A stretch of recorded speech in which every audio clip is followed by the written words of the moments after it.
70 জন শহীদ হয়ে গেছে। 3 হিজরিতে শয়তান গুলি আবারও ছাড়ে নাই। দেখেন বেপাই না, একদামিরা বেপাই, তারা কিন্তু মদিনায় আছে, আবারও কাফেররা আবারও আক্রমণ করবে 3 হিজরিতে। যারা মনে করেন ইসলাম তলোয়ারের ভিত্তিতে বিজয় হয়েছে, তারা ভুল ধারণা পোষণ করতেছেন, চরম ভুল ধারণা পোষণ করতেছেন। ইসলাম তো কোন জায়গায় প্রথম গিয়ে আক্রমণ করে নাই, বরং তাদের উপর আক্রমণ করতে আসছে, তারা প্রতিহত করছে। 3 হিজরিতে আবারও আসছে। অবস্থা সম্পর্কে জানেন, মাত্র 3000 সৈন্য, তার মধ্যে মুনাফিকরা লেগে গেছে, ঠিক না? কিন্তু আল্লাহ পাকের শুকর, 3 হিজরিতে 3000, 6 হিজরিতে নবী আলাইহিস সালাতু ওয়াস সালাম উমরা করতে যাবেন, যেতে দিবেন না, বাধা বিধান করছে। সেখানে নবী আলাইহিস সালাতু ওয়াস সালাম আল্লাহ কাফেরদের সাথে যে চুক্তি করছে, যে চুক্তি বাহ্যিক দৃষ্টিতে মেনে নেওয়ার মতো না, সম্পূর্ণ মুসলমানের বিপক্ষে, কাফেরদের পক্ষে, কি কথা ঠিক না? নবী আলাইহিস সালাতু ওয়াস সালামের কথা অনুযায়ী সাহাবারা মেনে নিয়েছেন। যেখানে আবু জামজা রাদিয়াল্লাহু তাআলা আনহু, হযরত আবু বসীর রাদিয়াল্লাহু তাআলা আনহু চুক্তি লেখা অবস্থায় আসছিলেন, ঘটনা আপনারা সবাই জানেন। হাত পা বাঁধা অবস্থা আসছেন, চুক্তি সম্পূর্ণ হয় নাই। কিন্তু আবু বসীরের বাবা সুহাইল বলতেছে, না, তাকে যদি না দেওয়া হয় তাহলে আমি চুক্তিতে স্বাক্ষর করবো না। সাহাবায়ে কেরাম রাদিয়াল্লাহু আজমাইন তলোয়ারকে কুশমুক্ত করছেন, এ মেনে নেওয়া যায় না। কিন্তু তারপরেও নবী আলাইহিস সালাতু ওয়াস সালাম বলছে, মেনে নাও, এর মধ্যে ফায়দা হয়। 1408 হিজরিতে নবী আলাইহিস সালাতু ওয়াস সালাম 10,000 সৈন্য নিয়ে মক্কা বিজয় করছেন বিনা রক্তপাতে। দেখেন, 2 হিজরিতে 313 জন, 3 হিজরিতে 3000, 6 হিজরিতে 1400 সাহাবায়ে কেরাম, আর 8 হিজরিতে 10,000। অথচ 10 হিজরিতে নবী আলাইহিস সালাতু ওয়াস সালাম আরাফার ময়দানে ভাষণ না 1.25 লক্ষ সাহাবাদের মধ্যে। বৃদ্ধির হাতটা বুঝছেন তো? বৃদ্ধির হাতটা মানে কি পরিমাণে বৃদ্ধি পেয়েছে মুসলমান চক্রবর্তী হারে, যার কোনো শেষ নেই, সীমা নেই। নবী আলাইহিস সালাতু ওয়াস সালাম দুনিয়া থেকে বিদায় হলেন, খায়বার পর্যন্ত ইহুদীদেরকে ভাগাইছেন। তিনি 10 হিজরি দুনিয়া থেকে বিদায় হয়ে গেলেন। আবু বকর সিদ্দিক রাদিয়াল্লাহু তাআলা আসলেন, তিনি মাত্র 18 মাস ছিলেন। তখন তো ফিতনা ফাসাদের কোনো অভাব নেই। নবী আলাইহিস সালাতু ওয়াস সালামকে কোন জায়গায় দাফন করা হবে, এই জন্য ইখতিলাফ। বাইতুল মুকাদ্দাস কেউ বলতেছেন বাইতুল মুকাদ্দাসের দুনিয়া থেকে দাফন করা হোক, কে বলছে মক্কায় নিয়ে দাফন করা হোক। আবু বকর সিদ্দিক রাদিয়াল্লাহু আনহু বললেন, না, নবীরা যেখানে ইন্তেকাল করেন তাকে সেখানে দাফন করতে হয়। ফয়সালা হয়ে গেছে। এরপরে আমির কি হবেন, খলিফা কি হবেন, ইখতিলাফ। আনসারদের মধ্যে থেকে বলে আমরা হবো, মুহাজিরদের মধ্যে থেকে আমরা হবো, ইখতিলাফ শুরু হয়ে গেছে। আবু বকর সিদ্দিক রাদিয়াল্লাহু আনহু আল-আইম্মাতুল মিনাল কুরাইশ, সব ফয়সালা হয়ে গেছে। এরপরে আবার কিছু কিছু মুনকিরিন যাকাত, যারা তাওহীনাল যাকাত অস্বীকার করছে, সরাসরি না, যে মুসলিম এখন ধনী হয়ে গেছে, এখন আর কেন্দ্রীয় সরকারের কাছে যাকাত প্রদান করার দরকার নেই, আমরা নিজেরা উসুল করে আমরা নিজেরা ব্যয় করব। হযরত আবু বকর সিদ্দিক রাদিয়াল্লাহু তাআলা যেই ঘটনা আপনারা সবাই জানেন, তিনি বলছেন তাদের সাথে আমাদের যুদ্ধ করতে হবে। কি করতে হবে? অথচ সমস্ত আকাবের সাহাবারা একমত ছিলেন যুদ্ধ না করার। কিন্তু আবু বকর সিদ্দিক রাদিয়াল্লাহু তাআলা নিজে এমন ভাবে প্রত্যাগ করলেন যে নবী আলাইহিস সালাতু ওয়াস সালাম জমানায় যারা একটা উটের সাথে রশিকে সৎকা দিতে, আজকে সেইটা যদি না হয়, বাধা দেয়, তাদের বিরুদ্ধে যুদ্ধ করবো। এখান থেকে মাসালা ফয়সালা হয়ে গেছে। কি ফয়সালা হয়ে গেছে? যদি কোন এলাকায় কোন মুসলিমের শিয়ার ইসলামকে দলবদ্ধ অস্বীকার করে, তাহলে কেন্দ্রীয় সরকার তাদের বিরুদ্ধে যুদ্ধ ঘোষণা করবে, চাই সেটা সুন্নাহ দেখানো। যেমন খতনা, এটা শিয়ার ইসলাম। খতনা কি শিয়ার বিরুদ্ধে সুন্নাহ। কোন এলাকার মানুষ যদি বলে যে আমরা খতনা করবো না, তাহলে মুসলিম কেন্দ্রীয় সরকার তাদের বিরুদ্ধে যুদ্ধ ঘোষণা করবে। আযান শিয়ার ইসলাম, এটা সুন্নাহ, কিন্তু শিয়ার ইসলাম যদি কোন এলাকার মানুষ বলে আমরা আযান দেব না, তাহলে মুসলিম শাসক তাদের বিরুদ্ধে যুদ্ধ জিহাদ ঘোষণা করবে। এখান থেকে ফয়সালা হয়ে গেছে। যাই হোক, এরপরে আবু বকর সিদ্দিক রাদিয়াল্লাহু আনহু জামানায় মুসলমান কাজ্জাব, সে মিথ্যা নবুয়ত দাবি করছে, ঝামেলার কোনো অভাব নেই, তিনি বিজয় হয়ে গেলেন। ওমর ইবনে খাত্তাব রাদিয়াল্লাহু তাআলা আনহু তিনি আসলেন খেলাফতের আসীনে। তিনি 10 বছর 5 মাস 5 দিন কম বেশি খেলাফতের দায়িত্ব ছিলেন। নবী আলাইহিস সালাতু ওয়াস সালাম 10 যুগে বিদায় হলেন। আবু বকর সিদ্দিক রাদিয়াল্লাহু তাআলা 18 মাস, ওমর ইবনে খাত্তাব রাদিয়াল্লাহু তাআলা 10 বছর 5 মাস বা 6 মাস এরকম কম বেশি। তার 18 আর 10 কত হলো? 1 বছর 11 বছর 12 বছরের মতো, কিন্তু শাসন করলেন গোটা অর্ধ জাহান। এখানে মাথা মুখে দিতে হবে ব্যাপারটা। আমি কি বুঝাইতে চাইতেছি, আমি বুঝাইতে কি চাইতেছি এটা বুঝতে হবে। মাত্র 11 বা 12 বছরের মধ্যে শাসন করলেন। এটা কিন্তু শাসক ছিলেন, কিন্তু তার প্রভাব ছিল গোটা দুনিয়ার মধ্যে, এটা মনে রাখতে হবে। এখানে দুইটা সূরা, একটা হলো এর মধ্যে তিনি তিনার করার শাসক ছিলেন, তিনি এটা তার অধীনে অধীনস্থ, কিন্তু তার প্রভাব ছিল গোটা দুনিয়ার মধ্যে। এর কারণ হলো তখন আমেরিকা আবিষ্কারই হয় নাই। আমেরিকাতে আবিষ্কার হয়েছে 1498-তে কলম্বাস এবং ভাস্কো দা গামা পর্তুগিজ একসাথে, তার পর্তুগিজ থেকে ছিল নদী পথে। এই ওয়েস্ট ইন্ডিজ এরাও কিন্তু 1498-তে 98 সালে ওয়েস্ট ইন্ডিজ, আসলে এটা হচ্ছে ইন্ডিয়ার অংশ। কে মনে করছে? কলম্বাস মনে করছে। আসলে ভাস্কো দা গামা এবং কলম্বাস একসাথেই নাম ছিল নৌপথে ইন্ডিয়া বিজয় করার জন্য, নৌপথে। কিন্তু কলম্বাস ঘুরে চলে গেছে আমেরিকার দিকে, আর ভাস্কো দা গামা সুরাতে আসে। এই সময়টা ছিল 1498 সাল। তখন তো আমেরিকা আবিষ্কারই হয় নাই, ওয়েস্ট ইন্ডিজ আবিষ্কারই হয় নাই, কি বলো ঠিক না? তাহলে যতরূপ গোটা দুনিয়ার মধ্যে আবিষ্কার ছিল, এর মধ্যে 2.25 কোটি বর্গ মাইলের শাসক ছিলেন হযরত ওমর ইবনে খাত্তাব রাদিয়াল্লাহু তাআলা, কিন্তু তার প্রভাব ছিল গোটা দুনিয়ার মধ্যে। গোটা দুনিয়া তার কথা থাকতো। মাত্র সময় পেয়েছে 11-12 বছর। ওসমান ইবনে আফফান রাদিয়াল্লাহু তাআলা এরপর খেলাফতে আসেন। আস্তে আস্তে মুসলমানদের মধ্যে দুর্বলতা কি ছিল আমাদের শুধু এতটুকু মাথায় নিতে হবে। ওসমান গনি রাদিয়াল্লাহু তাআলা অনেক দেশ বিজয় করছেন, কিন্তু ফিতনাও আস্তে আস্তে ছড়াইতেছে। এর মধ্যে বড় একজন ফিতনাবাজ হলো আব্দুল্লাহ বিন সাবা। এর নাম আমরা সবাই জানি, ইহুদিদের দালাল, সাজে মুসলমান, কি ওরা ঠিক না? ওসমান গনি রাদিয়াল্লাহু তাআলা শহীদের ইতিহাস সম্পর্কে কম বেশি আমাদের মধ্যে সবাই জানা আছে। সেটা ছিল একমাত্র ভুল বুঝাবুঝি। বলেন কি? জোরে বলেন। শুধু ভুল বুঝাবুঝি, আর কিছু না, শুধু সন্দেহ আর ভুল বুঝাবুঝি। এমনকি সেই জমানায় এমন সন্দেহ এবং ভুল বুঝাবুঝি সৃষ্টি হয়েছিল, কেউ কাউকে বিশ্বাসই করতে পারেনি। অমুকে মনে হয় আমার না, অমুকে মনে হয় আমার দুশ্মন, অমুকে মনে হয় আমার শত্রু। এমন ভাবে মারাত্মক ভাবে ভুল বুঝাবুঝি সৃষ্টি হয়েছিল। আলী রাদিয়াল্লাহু তাআলা খেলাফতের দায়িত্বে বসলেন। তিনি বললেন যে আসলে তো আমি ওসমান হত্যার বিচার করব, কিন্তু লোককে চিহ্নিত করতে হবে, সাক্ষী প্রমাণ সুবুত তো লাগবে, আর আমার সময় তো লাগবে। সময় দাও, একটু সময় দাও না। আসলে বিচার উদ্দেশ্য না, ফেতনা উদ্দেশ্য ছিল, কি কথা ঠিক না? এই ফেতনাকে কেন্দ্র করে জঙ্গে জামাত সৃষ্টি হয়।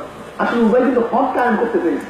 দেখেন, একদল মনে করছে যে বিচার এখনই করতে হবে, তড়িঘড়ি। আলী রাদিয়াল্লাহু তাআলা বিচারকে অস্বীকার করেন নাই, তিনি বিচার করতে চাইছেন, কিন্তু সময় নিতেন।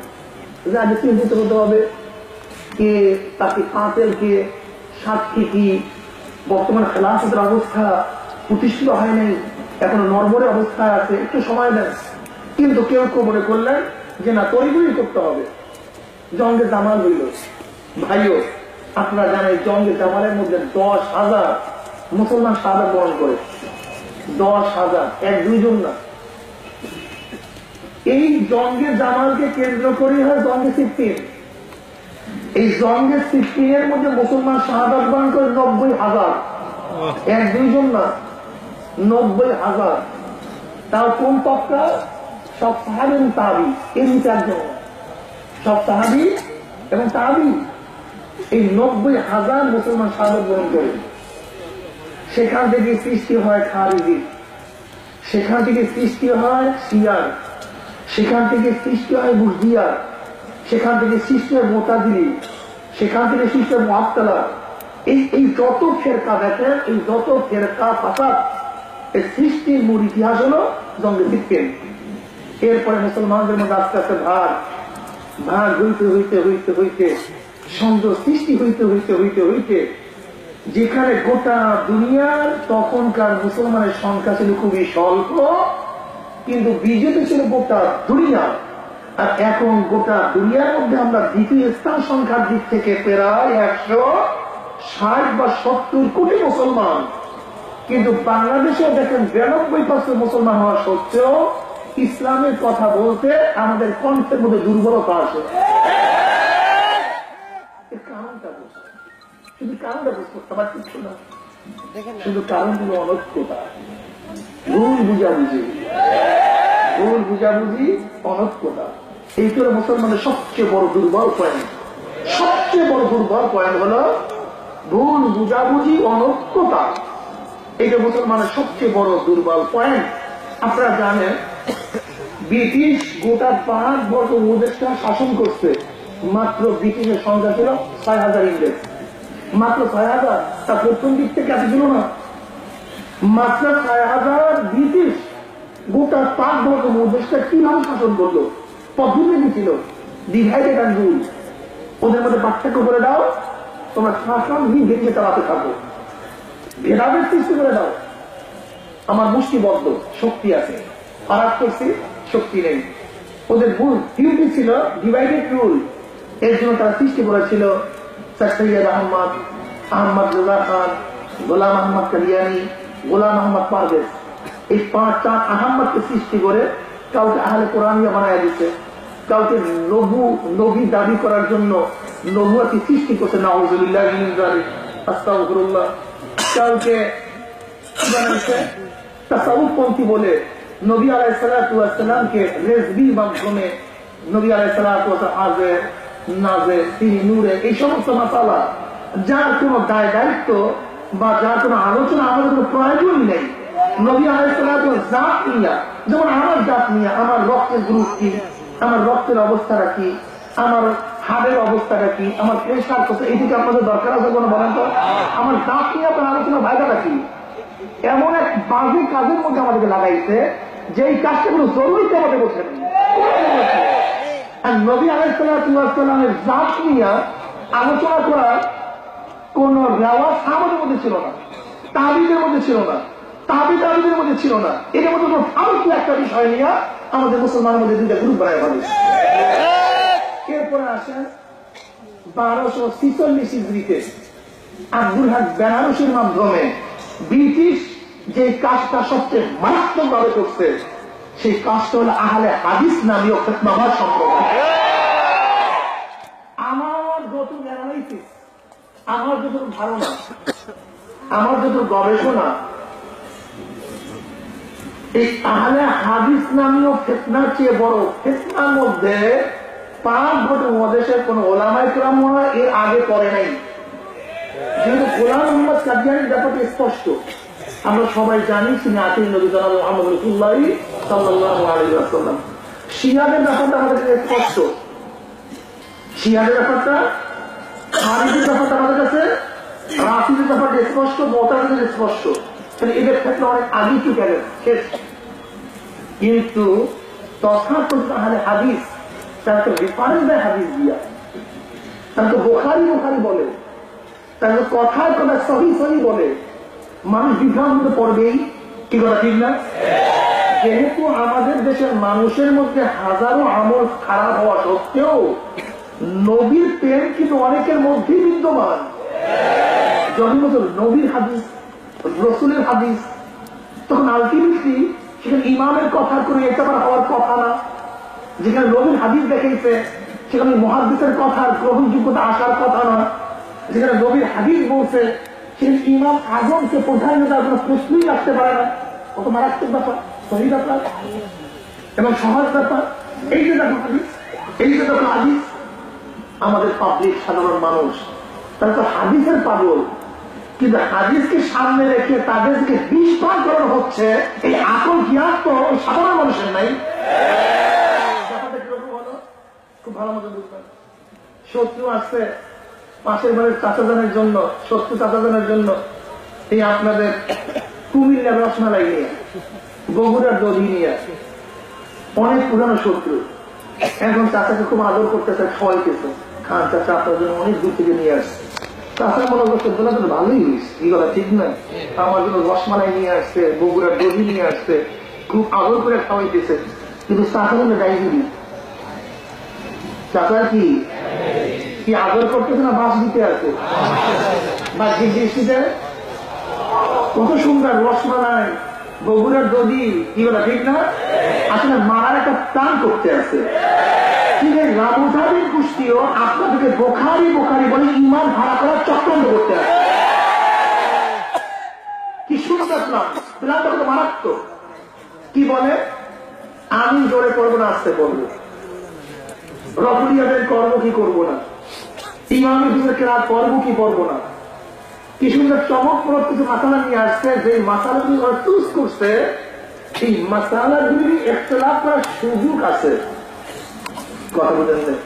এই মাসালাগুলি নিয়ে মতলক্ষ্য করা কি আছে? যদি সুযোগই না থাকতো তাহলে ছোট দুই ইমাম জোরে আমিন পড়েন কেন? যদি সুযোগই না থাকতো তাহলে ছোট দুই ইমাম বারবার রফিয়াদান করেন কেন? এমনকি বুখারী রাহমাতুল্লাহ আলাইহি রফিয়াদানের উপরে তামিল এর উপরে বাদ বাঁধলেন কেন? নিশ্চয় কি আছে? সুযোগ আছে। আর ইসলামের কোথায় কোথায় মতামত আছে, এই গবেষণা আপনার মধ্যে আমার মধ্যে নাই, কিন্তু খ্রিস্টানদের কাছে আছে।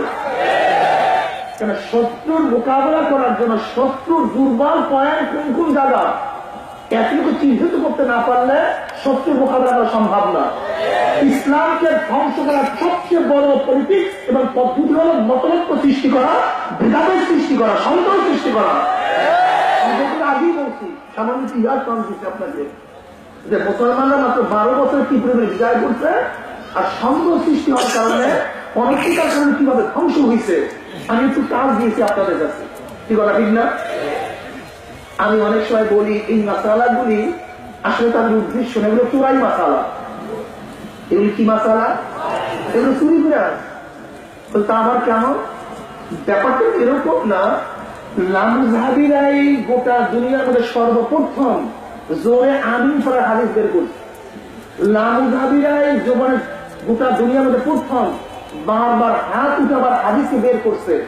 লামজাহাবিরাই প্রথম ইমামের পিছনে কেরাত করা সুবুত করছে। এই মাসালা কিন্তু নতুন কোনো মাসালা না, অনেক পুরান মাসালা। কি বলে ঠিক না?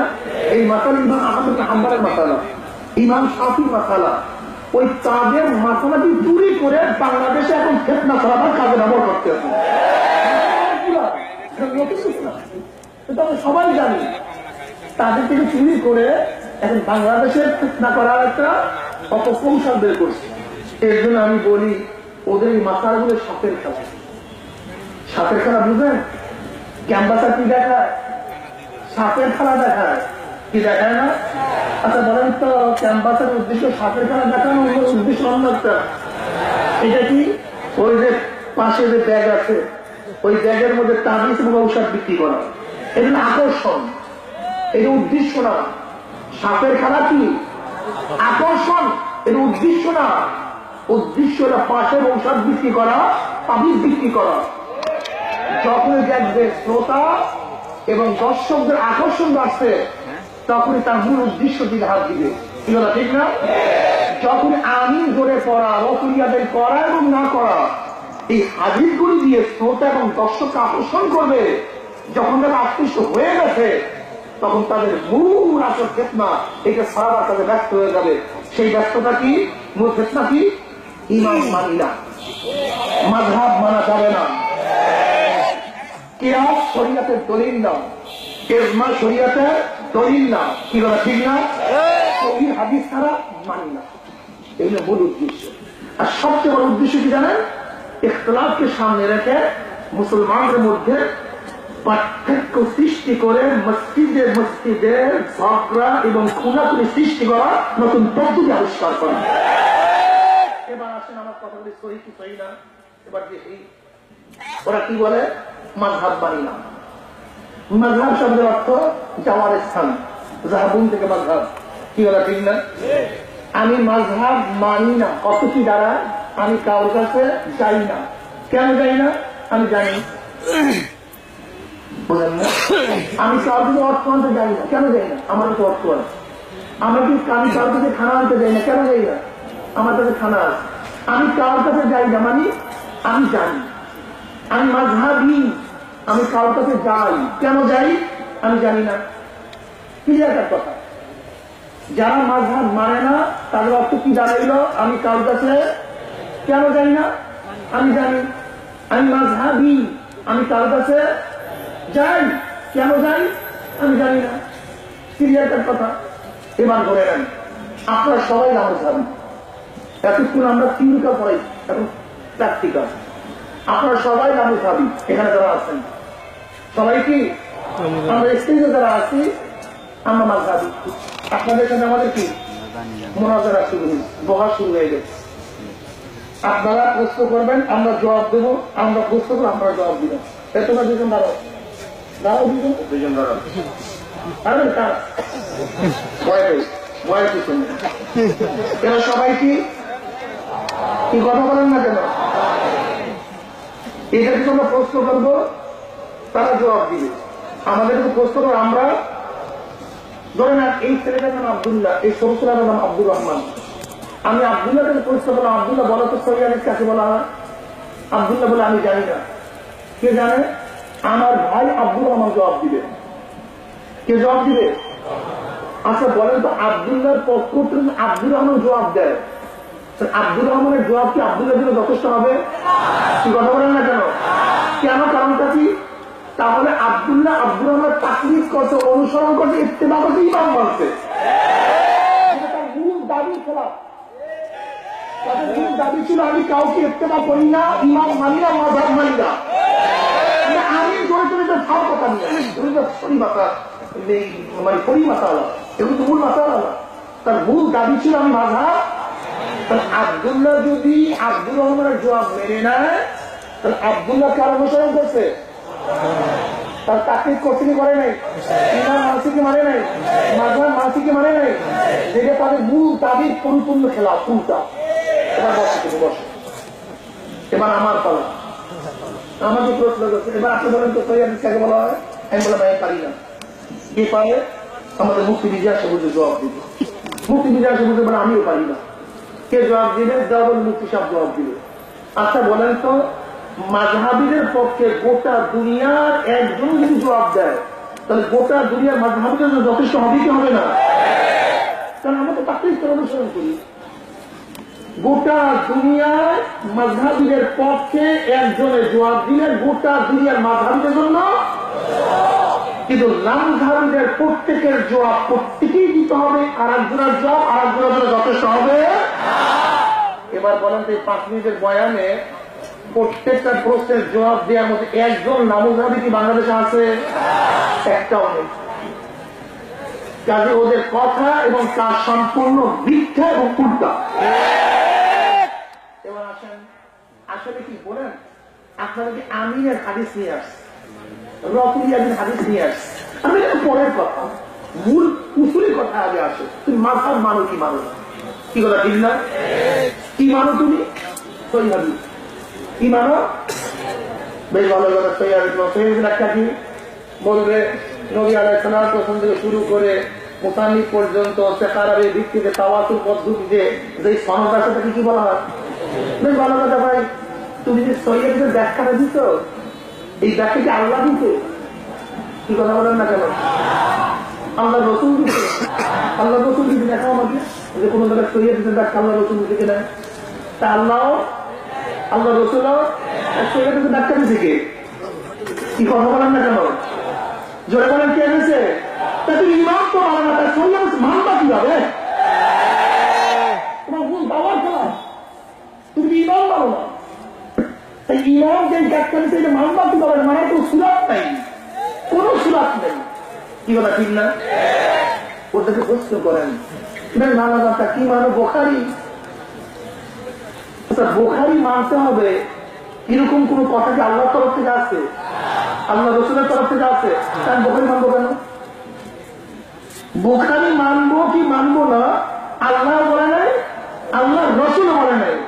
বুখারী কিতাবুল সহিহ এই কথা আল্লাহ বলে নাই, আল্লাহ রসুল বলে নাই। বলছে যারা ইমামরা, তাহলে ইমাম তো মানি না, ইমাম তো শিরক হবে, এটা তো মুশরিক হয়ে যাবে, কথা ঠিক না? এরপরে আসেন এই সমস্ত ফাত্তানরা কি বলে সেই মাসালগুলো আগে নেন, বোঝার চেষ্টা করেন। ওদের মূল দাবি হলো কিয়াস মানি না, কারণ কিয়াস মানতে পারবেই না, এর সুযোগই নেই। কেন সুযোগ নেই? কারণ কিয়াসটা সবাই করতে পারবে না। কিয়াস করবে যারা বিশেষজ্ঞ মুস্তাহিদরা, মুস্তাহিদরা। তাই যদি মুস্তাহিদরা কিয়াস করে সেই কিয়াস যে আমাদের মানতে হয়, তা অনুসরণ করে নাযিল হয়ে যায়, ইমাম মানা জরুরি হয়ে যায়। এগুলো তাদের কিয়াস অস্বীকার করা তাদের জন্য জরুরি, কিয়াস মানার কোন সুযোগ তাদের কাছে নাই। আমি কথাটা বুঝাতে পারি নাই? যদি কিয়াস নাই মানে এবার তাকে প্রশ্ন করেন, ভাই তুমি তো আমিরের হাদিস নিয়ে আসছো, রসুলিয়াদের হাদিস নিয়ে আসছো, এগুলি বাদ দাও, আমি ছোট্ট একটা মাসালায় পাচ্ছি। কি মাসালা বলো তো? দোতলা মসজিদে নামাজ জায়েজ আছে কি নেই? একেবারে সহজ। রিকশাওয়ালা পারবেন না আপনি কথা বলতে? দোতলা মসজিদে একটা সহিহ হাদিসে প্রমাণ দিয়ে দাও, আর কিছু দরকার নেই।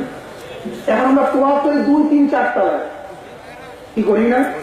এই 2, 3, 4 তলায় তোয়া করা যায় আছে কি নাই একটা সহিহ হাদিস দিয়ে প্রমাণ দিয়ে দাও। এখন আমরা সাফা মারায় দৌড়াই 2, 3, 4 তলায়।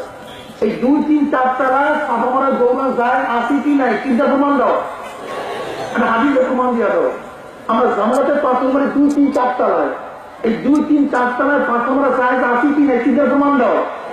বেশ ভালো কথা, তুমি সহিহ হাদিস ছাড়া কিছুই মানো না, রসুলের আমল ছাড়া কিছুই মানো না। বর্তমানে কোরআন শরীফ পড়া যায় আছে কিনা? আপনাদের কাছে আমি হাদিস নিয়ে আসলে শুনবেই না ভাই। আপনি বলবেন কি জানেন? বলবেন ভাই আমার কিছু মাসালা আছে, এইটা আগে বলো, তারপর তোমারটা শুনি, কি ঠিক না? কারণটা কি বলেন তো? যদি আপনাদের কাছে যেই প্রশ্নই করবে আপনাদের জবাব কি জানেন?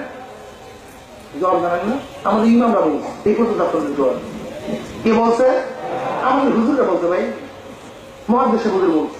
কারণ আপনাদের মুকাল্লিদ, আপনাদের তাকলিদ করে না। তাকলিদ কাজে বলা হয় দলিল চাওয়া ব্যতীত তার আমল, তার তাকওয়া এবং তার আমল এবং তাকওয়া এলেমের উপরে নির্ভর করে বিনা দলিলে কারণ অনুসরণ অনুকরণ তার কথা মেনে নেওয়ার নাম হলো তাকলিদ। কি হলো ঠিক না? মুকাল্লিদ, আমরা তাকলিদ করি, আমাদের দলিল ইমাম, আমাদের কোরআন হাদিস, আমাদের জন্য দলিলের দরকার নেই। যদি আপনাকে কেউ প্রশ্ন করে বলবেন আমি তো মুকাল্লিদ, আমার ইমাম এই কথা বলছে, আমি দলিল দিতে বাধ্য না। যেহেতু তুমি গায়ে মুকাল্লিদ, তুমি কাউ অনুসরণ করো না, দলিল দিবা তুমি, আমি শুধু ইত্তেবা করবো। এরপরে তোমার যা মনে চায় হাত উঠাইবেন এরকম তার সামনে, বাইরে হাদিসের দলিল দাও, আপনার জায়গা আছে কিনে এরকম টুপিটা লাগা দিবেন, বলবেন দলিল দাও, টুপিটা লাগা দেওয়ার জায়গা আছে কিনে। পানি উঠাইবেন, আপনি বলবেন ভাই এই পানি উঠানোর জায়গা আছে কিনে, দলিল দাও। আপনাদের প্রশ্ন করলে আপনি কি বলবেন? কথা বলেন না কেন? আমার ইমাম যদি আপনাদের বাচ্চা টুপি লাগা দাও, তোমার দলিল কি হুজুর, আমার হুজুরে অসুবিধা নেই। কি কথা বলছেন? যে জুতার মধ্যে আপনার দেখা হয়ে হাত দেয়, আপনাদের তুমি দেখা হয়ে হাত দাও, তোমার দলিল করে আমার হুজুরে কোনো অসুবিধা নেই। কিন্তু তুমি বলো হাদিস কোথায় আছে?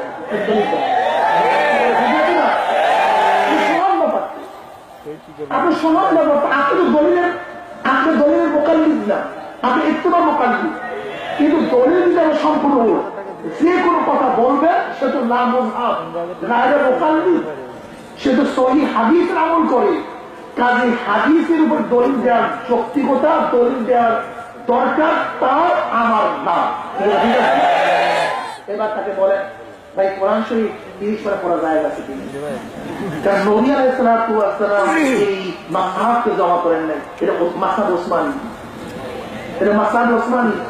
ওসমান রাদিয়াল্লাহু কোরআন পড়া যায় বলতে কি নেই, এটা হাদিসে প্রমাণ দাও। এটা প্রশ্ন করেন, বেশ ভালো কথা, তোমরা হাদিস এবং কোরআন ছাড়া কিছুই মানবা না।